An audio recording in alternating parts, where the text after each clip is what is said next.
Journée mondiale des handicapés, la femme et Simbanamzour en faveur du développement personnel.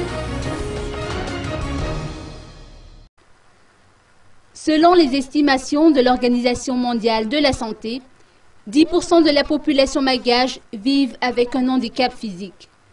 Madagascar avait ratifié en 2006 la Convention internationale sur les droits des handicapés, mais les termes de cette convention ne sont toujours pas appliqués dans notre pays.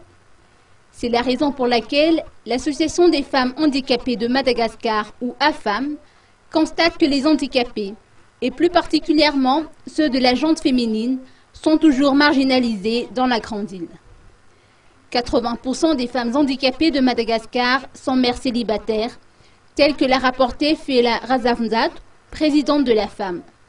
La plupart des gens bien portants ne leur accordent aucune considération et près de 90% de ces femmes handicapées n'ont pas d'emploi décent ou encore ne fréquentent pas les écoles.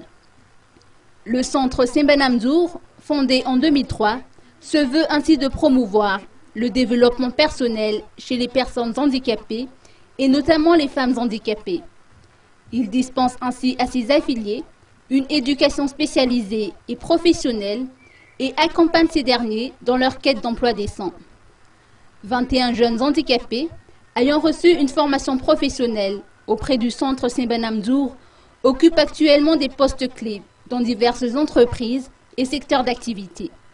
Et ils étaient 175 handicapés à avoir été formés dans ce centre depuis son ouverture. Faut-il rappeler que le 3 décembre est proclamée Journée mondiale des handicapés? Madagascar n'a pas oublié de consacrer cette journée.